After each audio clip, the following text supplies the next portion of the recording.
So this time, ladies and gentlemen, we are talking about the t-test for a mean. And the first method that we're going to use is traditional method. Hello everyone, this is Kasaligan Vlogs.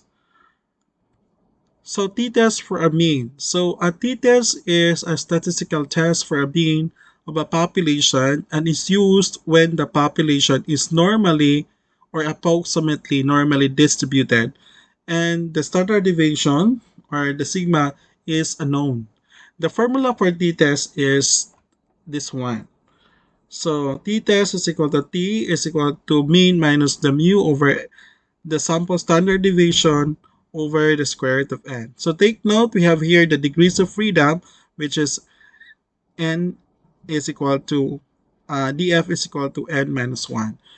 So we will make use of these degrees of freedom for in our table. So therefore, if our n is 10 minus 1, that is equal to 9. So that would be the degrees of freedom that we're going to refer in the table. So there are instances that students sometimes have difficulty in deciding whether to use the z-test or t-test. When to use z-test or t-test? T-test. Okay. So there are instances that we need to use z-test or t-test. The first one, if the standard deviation is known, use z-test. The variable must be normally distributed if n is lesser than 30. So take note, if n is lesser than 30 and this one, the standard deviation is known. If the standard deviation is unknown but n is greater than 30 or equal to 30, we need to use the t-test. If the sigma or the standard deviation is unknown and n is lesser than 30, we have to use the t-test. The population must be approximately normally distributed. So when to use z-test or t-test in statistics? So this one. Is the standard deviation known? If yes, we have to use z values and the standard deviation in the formula. If no, use t values and s, which is the sample standard deviation in the formula. If n is lesser than 30, the variable must be normally distributed, in this case when z values that we're going to make use. So that's it. If yes, it must be z-test, but it should be n is less. If n is lesser than 30, the variable must be normally distributed. If not, use t-test, t values, and use this symbol for standard deviation in the formula.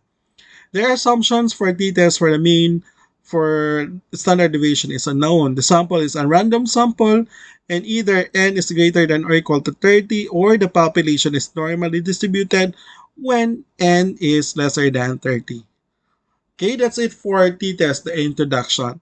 So let's have, first is uh, how to find the critical value using t-test.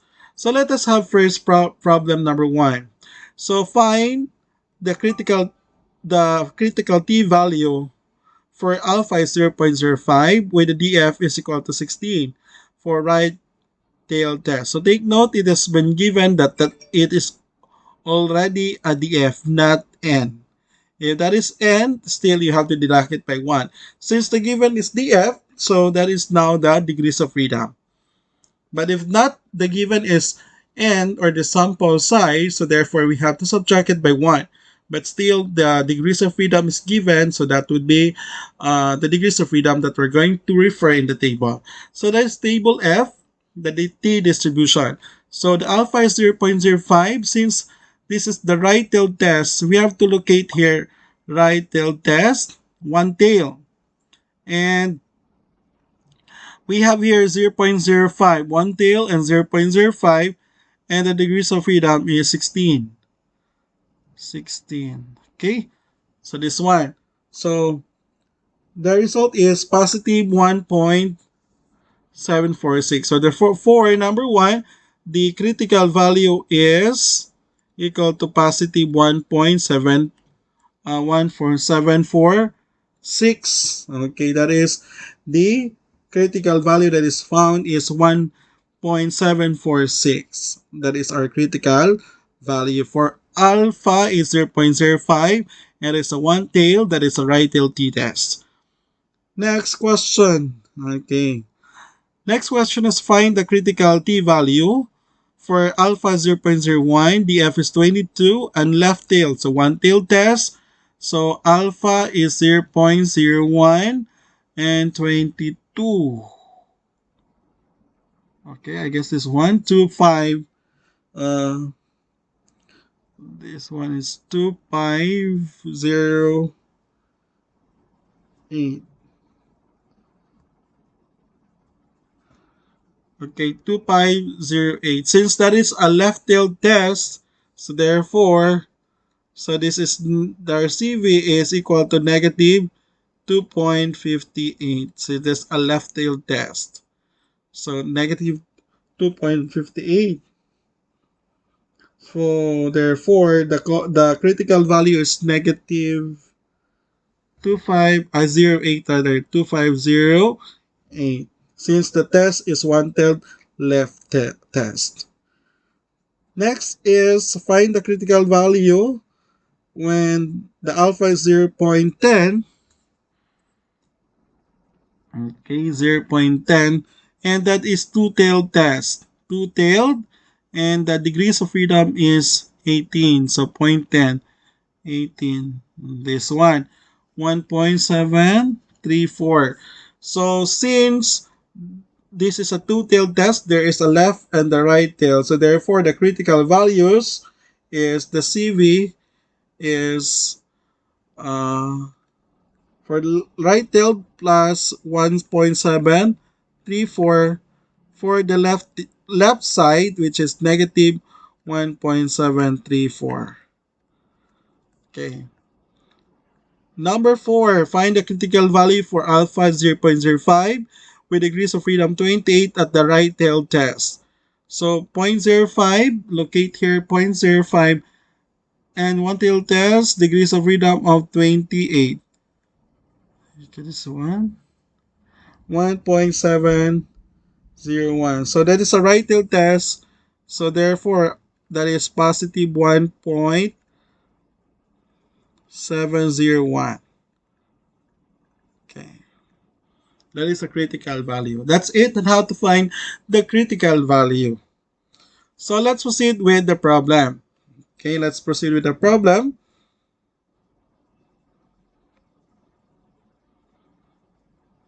A medical investigation claims that the average number of infections per week at a hospital in southwestern Pennsylvania is 16.3. A random sample of 10 weeks had a mean number of 17.7 infections. The sample standard deviation is 1.8. Is there enough evidence to reject the investigator's claim as 0.05? So this is now the alpha. Alpha is equal to 0.05 and assume that the variable is normally distributed. So there is an assumption that the variable is normally distributed. Okay, step number 1. So in step number 1, of course, we need to find the state the hypothesis and identify the claim. Our HO mu is equal to 16.3 and our H1 is mu. So what is our claim here? Our claim is that the southern Pennsylvania is 16.3. So therefore not equal to 16.3. So in this case, our claim would be our null hypothesis. Okay, our claim is null hypothesis because it stated that the average number of infections per week at the hospital southwestern Pennsylvania is 16.3. So this is now our claim. Number 2 is that we need to find the critical values. So the critical value, since this is a two-tailed test, because this one is a two-tailed test because our alternative hypothesis is not equal to 16.3, so not equal. So the sign is not equal. Okay, not equal. So therefore this is a two-tailed test. So in finding the critical value, our alpha is 0.005. And what is our n? There's 10 weeks. Since it is our 10, so we have here df. Degrees of freedom is n minus 1. We have 10 minus 1, that is equal to 9. So this is now our degrees of freedom at alpha 0.05. 0.05 two-tailed test, and this is 9. Okay, 2.262. So our critical value is positive and negative 2.262. This is left and the right tail. Right tail of the graph. Okay. So now, let's have number 3. We need to compute the test values. So how to compute the test values? First, we need to have the given. What is the given here?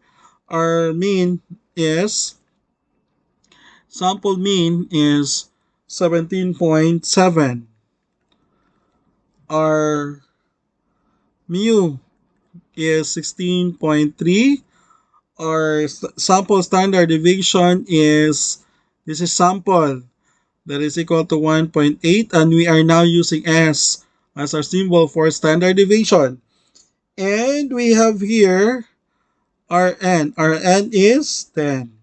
So if we're going to compute the t value here, mean minus the mu over the standard deviation over square root of n. So what is our mean? 17.7 minus 16.3 over 1.8 over the square root of 10. So what is the result of this one? When you plug in that one in your calculator, it would result to 2.46. So this is our value for our t value, and this one is what we call as the test value, and this is the statistical test that we use, that is the t-test. Next is the decision. We have here the decision. In finding the decision, we're going to graph. Number 4. So you have to graph here. Okay, graph.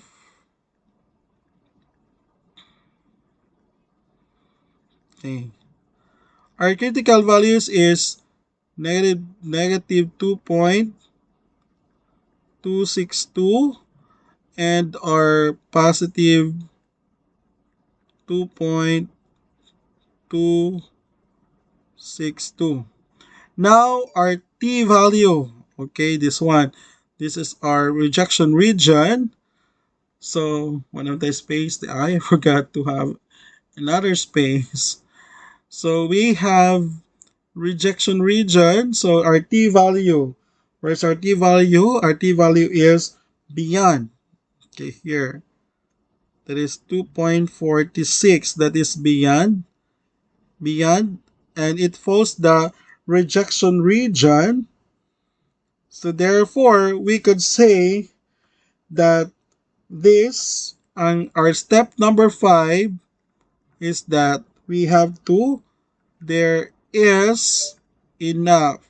Since our claim is our null hypothesis and we reject the null hypothesis, there is enough evidence. This is the first statement to reject the claim that the average number of infections is 16.3. So if the statement, so how to determine the first statement here is that if the null hypothesis is our claim and we reject the null hypothesis, so the first statement should start with, there is enough evidence to reject the claim. So what is our claim? That the average number of infection is 16.3. So that's how to report the summary. Okay, so we have here 1 to 4 steps. So we have already solved this one and presented this one, the steps. So, and that's it for problem number 1. Proceeding to problem number 2. In problem number 2, we need to make use of our past lessons, which is how to compute the standard deviation and the mean. So here in this case, so we have here, we don't have space. Okay, let's make this one. According to the payscale.com, the average starting salary for a nurse practitioner is $79,500. A researcher wishes to test the claim that the starting salary is less than $79,500. A random sample of 8 starting nurse practitioners is selected, and their starting salaries in dollars are shown. Is there significant evidence to support the researcher claim at alpha? This one is alpha.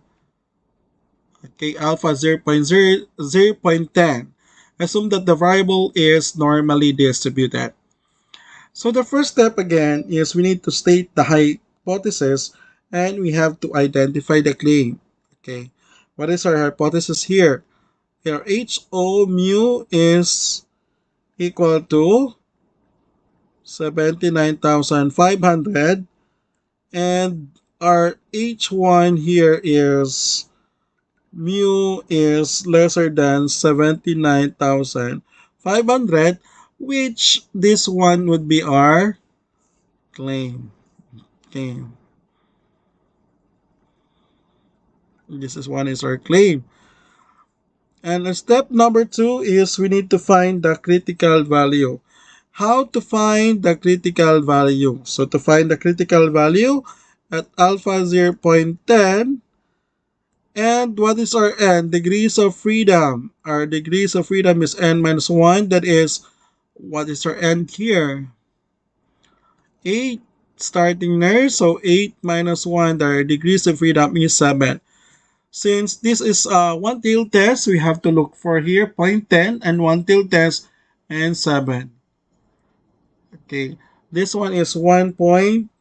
Since this is a left-tail test, so our critical value should be negative 1.4145 because it is a left-tail test. Because this is lesser than 79,500, that is our alternative or the claim. Step number 3, we need to compute the test value. Okay, the test value. In this case, the mean and the standard deviation must be found first. We have to compute the mean and the standard deviation. So how to compute the standard deviation and the mean? So this is how to compute using your calculator. Alright, to solve for the standard deviation of a sample using your calculator, just press the mode, then press step number 3, then you have to press 1 var here, then you're going to enter the data. So 82,000, then equals, we have 83,500 equals 68,000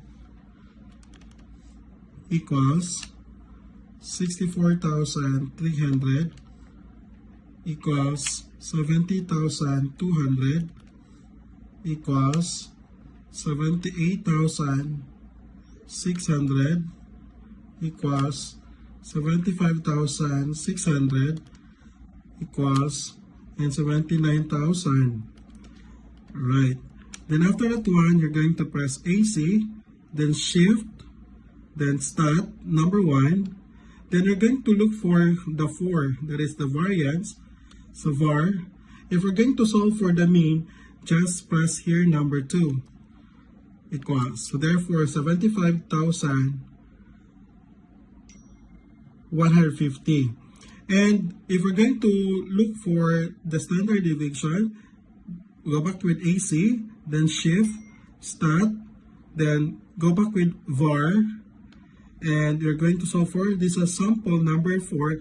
If that is population standard, that is number 3. Since we are solving for a sample standard deviation, we're going to press 4. So 4. So therefore, the standard deviation that we get is 6,107.68. We are going to round it off to 2 decimal places. That's it, how to find the standard deviation and the mean using the calculator.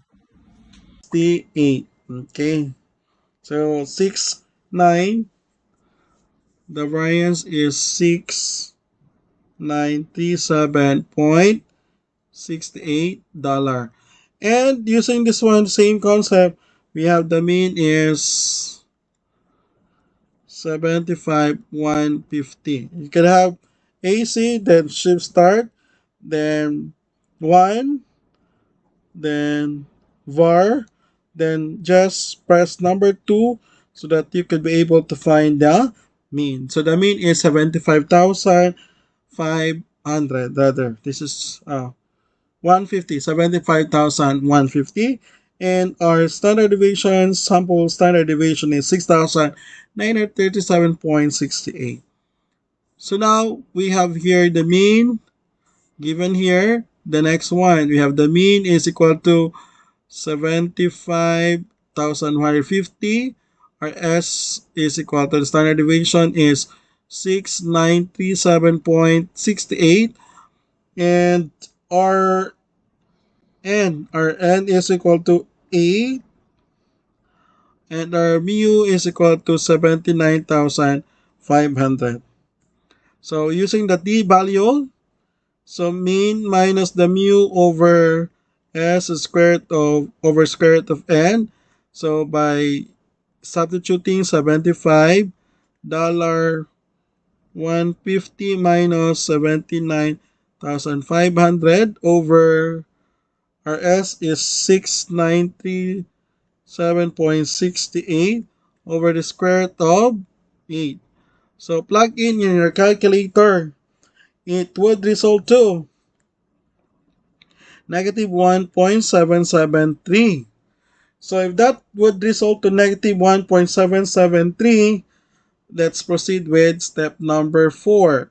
In step number 4, we have to draw. Okay, we have to draw. Okay. Our critical values that we used is negative 1.1415. Negative 1.415 rather.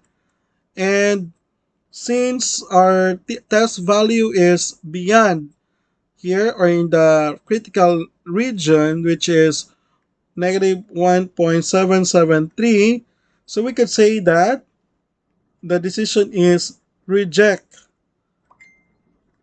the null hypothesis because it falls in the critical region. And we have here number 5.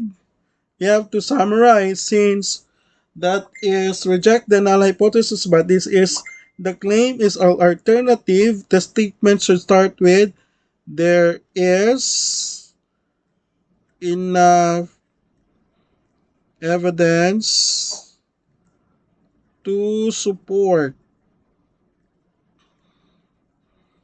the claim that the average starting salary for nurse practitioner is less than 79,500.